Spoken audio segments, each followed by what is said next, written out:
Alors je suis ce soir doublement privilégié. J'ai d'abord le privilège d'accueillir et de partager cette séquence avec une vraie pionnière de l'Internet, et pionnière au sens premier du terme, découvreuse, à travers ses missions dans des grands groupes comme Monoprix, PPR, Vinci Autoroute ou les aéroports de Paris. Elle a développé une vraie passion pour la transformation numérique des organisations. Elle dit souvent transformation ou révolution, qu'elle appréhende, elle, comme un processus d'apprentissage permanent. Elle est dans la réflexion entre le temps long et le temps court. Ça fait écho à ce que Cécile nous disait, la nécessité d'inscrire l'apprentissage dans le temps long.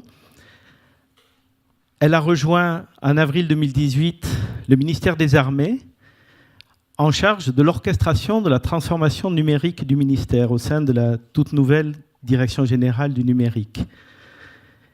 Et mon deuxième privilège, c'est de partager avec vous et d'inviter dans cette séquence une personne qui a été tout récemment reconnue parmi les 25 top influencers LinkedIn, c'est dur à dire, de l'année. Je vous prie de faire beaucoup de bruit pour accueillir Valérie Dagan. Comment est-ce que vous pouvez nous expliquer cette mission ? Comment vous la positionnez dans la transformation ? Expliquez-nous ce que c'est que ce rôle de chef d'orchestre. Effectivement, je trouve que ce titre est admirable parce que, alors évidemment, il n'est pas de moi. Il a été établi par le ministère qui a vraiment compris tout l'enjeu d'un Chief Digital Officer dans une grande organisation, une organisation complexe. Je venais effectivement d'organisations plutôt grosses et le ministère des Armées est par définition un ministère complexe. C'est près de 300 000 salariés, 10 000 personnes sur Ballard, plus de 200 métiers, des métiers qui vont de l'aéronautique jusqu'à la santé. On a des hôpitaux, on fait de la logistique, on fait de l'hospitality, on fait du soutien, on fait de l'intelligence artificielle. Donc il y a énormément de métiers.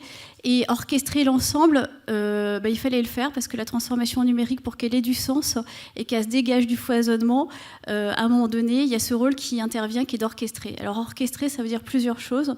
Ça veut dire orchestrer les rythmes et assurer la coordination pour pouvoir poser de la cohérence et à terme, évidemment, d'un système de mutualisation. Quand je suis arrivée donc en avril, comme vous l'avez dit, 2018, pour assurer ce rôle, sachant que ce rôle est assuré à l'échelle du ministère et avec la création d'une nouvelle direction qui s'appelle la Direction générale du numérique, qui était la première en son genre au sein des ministères, de l'ensemble des ministères aujourd'hui étatiques, et qui a eu pour cette fonction-là. Donc, elle était l'émanation d'une DGSIC historique qui avait la gouvernance des systèmes d'information, et on lui a rajouté la transformation numérique. Et ce qui était pertinent et qui porte une vraie vision, c'est justement de pouvoir orchestrer à la fois la gouvernance des systèmes d'information, la transformation évidente des systèmes d'information, et de l'orchestrer avec les nouveaux projets, les projets digitaux, les projets de data, les projets d'intelligence artificielle qui viennent se surajouter et à un moment donné qui doivent porter une véritable cohérence. Donc cette orchestration, elle a été menée de front sous le support très très fort de Florence Parly, ministre du ministère des Armées, l'année dernière. Ça a commencé déjà par la rédaction d'une ambition numérique, il y a à peu près 1 an. Ambition qui a été rédigée de concert avec les 3 grands subordonnés, que sont l'EMA, l'ensemble des armées, la DGA, l'armement, et le SGA, qui sont les métiers du soutien. Cette ambition numérique, elle a porté l'année dernière 3 grands objectifs. Le premier, c'était la transformation numérique doit servir à la supériorité opérationnelle des forces. C'est comment on assure notre supériorité et on garantit cette supériorité, évidemment, pour les forces sur les théâtres d'opération. Le deuxième objectif que devait porter la transformation numérique, c'était ce qu'on pourrait appeler dans le monde civil, maintenant que je dis comme ça, qui est relatif à la user experience. Donc c'était soit la soldier experience, l'expérience utilisateur du soldat qui lui-même se voit digitalisé dans sa fonction, ou l'expérience utilisateur de l'agent qui a besoin, lui aussi, d'avoir une réciprocité des attentions parce que le monde évolue de part et d'autre et que pour être plus efficace, il a besoin aussi de voir digitaliser ses fonctions et aussi d'incorporer un certain nombre d'évolutions. Le troisième objectif qui a porté cette ambition numérique, c'était l'attractivité du ministère. On a parlé beaucoup d'humains, la compétence est au cœur de la transformation numérique. Et pour assurer cette transformation, le ministère et les armées ont besoin de talents. Et des talents pour assurer les métiers du futur et notamment remplir les 2 objectifs.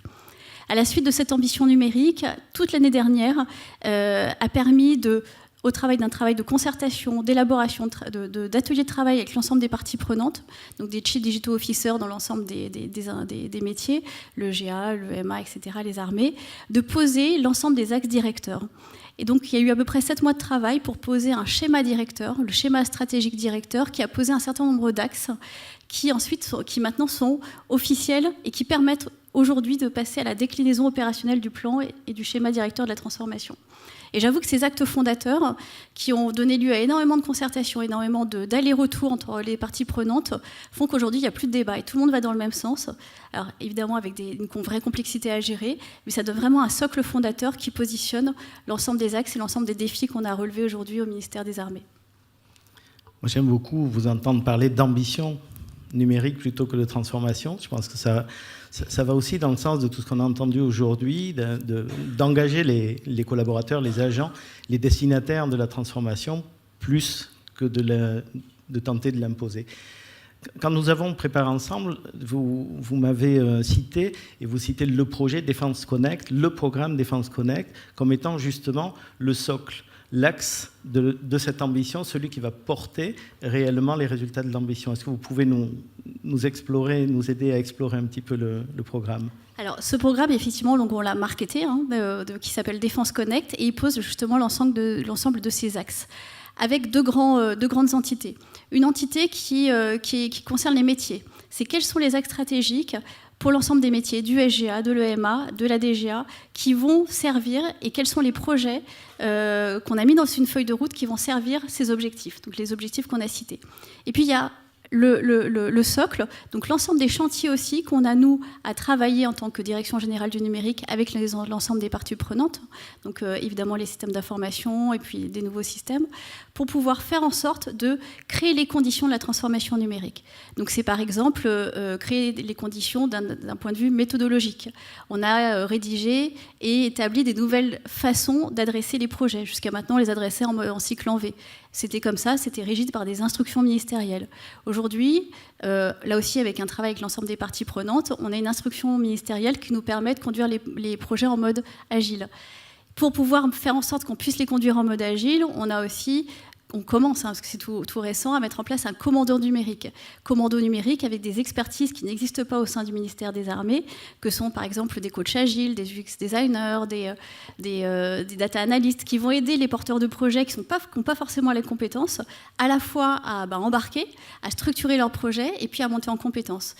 Un troisième outil, par exemple, c'est une fabrique numérique, fabrique qui va pouvoir accueillir des nouveaux projets. Donc on essaie de créer à chaque fois les conditions pour pouvoir faire en sorte de faire atterrir les projets de l'ensemble des porteurs de projets. C'est aussi, par exemple, l'ensemble du SI aujourd'hui. C'est comment on arrive à transformer ce SI ou à créer une nouvelle couche de système d'information sous forme de plateforme de service pour que l'ensemble des projets soient quasiment plug and play, évidemment c'est la vision, à terme, et facilite aussi le partage et l'échange de données pour servir l'ensemble des services digitaux.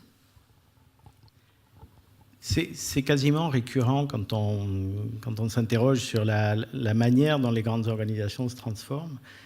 On se pose encore plus la question quand on la pose à un grand ministère, qui plus est régalien et qui plus est celui des armées. Sans vous faire revenir sur des choses que vous avez évoquées, mais comment vous voyez les grands défis qui sont ceux justement de la transformation du ministère en tant que tel ? Alors, les grands défis, moi qui viens d'autres mondes et d'autres secteurs d'activité, toujours dans cet enjeu de transformation numérique, sont assez semblables à toutes les grandes organisations. On a l'enjeu aujourd'hui de l'industrialisation du passage à l'échelle.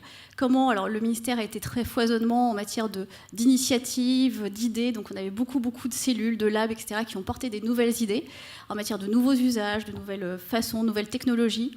Maintenant, l'objectif qu'on a tous, et c'est là où on crée les conditions justement, c'est ce passage à l'échelle. Donc on a un vrai enjeu d'industrialisation, de passage à l'échelle pour que ces transformations numériques ne soient plus soient véritablement à l'échelle du ministère. Le deuxième enjeu, vous en avez beaucoup parlé dans les ateliers précédents, c'est cette nouvelle culture digitale qui doit amener beaucoup plus de transversalité, beaucoup plus d'agilité dans les process pour que les gens puissent travailler ensemble. Et travailler, apprendre ensemble et monter en compétences. Et puis le troisième objectif qu'on a et le troisième défi, là aussi qu'on partage un peu tous dans toutes les grandes organisations et petites organisations ou start-up, c'est cette guerre des talents qui aujourd'hui font qu'on doit aussi, nous aussi, attirer tout type de nouvelles expertises, des data scientists, des développeurs. Donc c'est une guerre des talents qu'on va essayer de chercher en interne, c'est quels sont les talents cachés qu'on n'arrive pas à identifier. Donc on va essayer de mettre en place aussi des processus qui vont nous permettre d'identifier des talents en interne, mais aussi et beaucoup, aller chercher et renforcer cette attractivité sur nos projets, parce qu'on a pas mal de projets fabuleux en matière d'IA, de blockchain, etc., pour faire venir ces nouvelles expertises. Si vous deviez avoir un ou deux exemples qui montrent bien et les réussites, et peut-être finalement, s'il existe, en deuxième partie de question, s'il existe aujourd'hui un frein, que vous rêvez, une barrière, que vous rêvez de faire voler, donc quelque part les clés... Un exemple de réussite, quelles sont les clés qui vous ont permis de l'engranger? Et puis, s'il vous reste un défi à lever, lequel? Alors, parmi les défis, on est quand même sur, même si le ministère est très gros et très complexe, le défi, justement, c'est d'arriver à tout simplifier. Donc, à travailler en transversal et à faire en sorte que cette communauté de porteurs de projets arrive à travailler ensemble. Donc une des premières réussites qu'on a pu mettre en place, c'est de créer un board numérique qui fédère toute la communauté soit des Chief Digital Officers pour l'ensemble des parties prenantes, soit des responsables numériques qui, pour la première fois, parce que la culture du ministère des Armées est assez silotée, partagent leur feuille de route et commencent maintenant, après quelques mois, à envisager des pistes de mutualisation, évidemment essentielles à la transformation numérique. Ça, c'est une première réussite. Donc je crois que par rapport même à ce que j'ai vécu dans mes vies passées, on ne rencontre pas de résistance au changement dans ce ministère, on rencontre beaucoup plus de freins du fait de la complexité. Donc le travail et l'enjeu qu'on a, c'est d'orchestrer ces enjeux, essayer d'identifier le besoin commun pour faire en sorte que les gens apprennent à travailler ensemble et surtout partagent leur feuille de route. Merci. J'avais envie de revenir sur la notion d'orchestration, mais avec une autre lumière. Vous parliez de l'enjeu d'attirer des talents. Moi, j'ai l'impression, j'ai eu cette impression en vous rencontrant, que la première réussite, ça a été d'attirer le bon talent. Mais d'attirer peut-être une femme, de faire venir, d'avoir un regard de femme sur la transformation des métiers, d'un univers de métiers d'hommes, et puis aussi d'avoir le regard de votre expérience dans le privé pour aller éclairer cette transformation d'une organisation hiérarchique et d'État. Comment vous analysez-vous cette force? Alors, je crois que c'est la bonne surprise. Je n'avais pas forcément beaucoup de connaissances du monde des armées. Et finalement, on est sur un monde très, très ouvert. Ce sont des gens qui, de par leur culture, de par leur passé aussi sur les théâtres d'opération, ont une culture très curieuse. Ce qui fait que finalement, c'est plutôt naturel que d'aller voir l'extérieur, que d'échanger, que de prendre des compétences aussi qui vont apporter un nouveau regard sur un certain nombre de choses. Pour illustrer ça, dès que je suis arrivée, on a mis en place un cercle qui s'appelle le Cercle Défense Connect pour justement accompagner ce plan de transformation qui permet de réunir plus de 16 hauts dirigeants de la société civile, de grands groupes comme EDF, Engie, La Poste, SNCF, etc., Crédit Agricole, qui, de par leur complexité, ont des retours d'expérience intéressants à nous faire en matière de transformation numérique.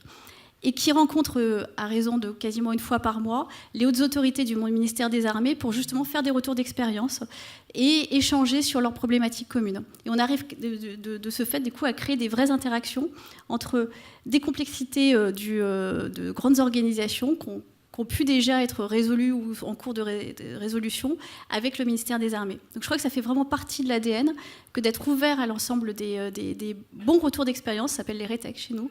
On fait beaucoup de rétex pour pouvoir apprendre, c'est le sujet d'aujourd'hui, apprendre et du coup se servir de ces bonnes pratiques.